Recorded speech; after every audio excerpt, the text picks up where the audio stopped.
பல தடைகளுக்கு பிறகு நீதிமன்றங்களின் உத்தரவால் அயோத்தியில் ராமர் சிலை பிராண பிரதிஷ்டையை தமிழ்நாட்டில் காண முடிந்ததாக மத்திய நிதியமைச்சர் நிர்மலா சீதாராமன் தெரிவித்துள்ளார்.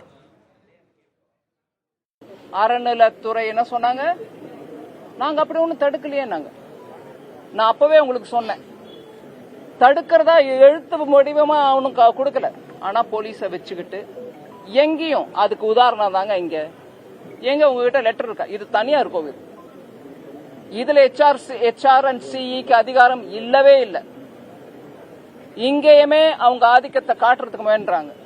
ஹைகோர்ட் மூலமாக அது முதல்ல ஊர்ஜிதப்படுத்தப்பட்டது.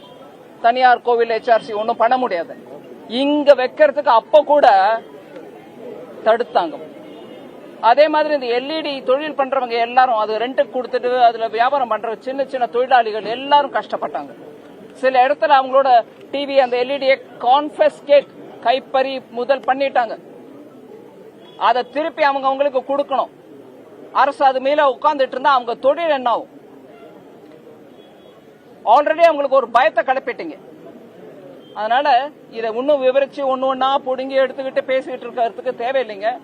இன்னைக்கு நாடு முழுவதும் ஒரு நல்ல ஒரு விதமான ஆனந்தத்தோட மக்கள் பக்தி ஆனந்தம் மனசுல ஒரு திருப்தி எல்லாத்தோட இருக்கிற இந்த சமயத்துல திருப்பி நம்ம இதை பத்தி பேசிட்டு அவர் இப்படி சொன்னாரு இவர் இப்படி சொன்னாரு நீங்க அதுக்கு என்ன சொல்றீங்க? தேவையே இல்லைங்க. கோர்ட்டும் நிரூபிச்சிருச்சு, ஸ்ரீராமரும் நிரூபிச்சிட்டார்.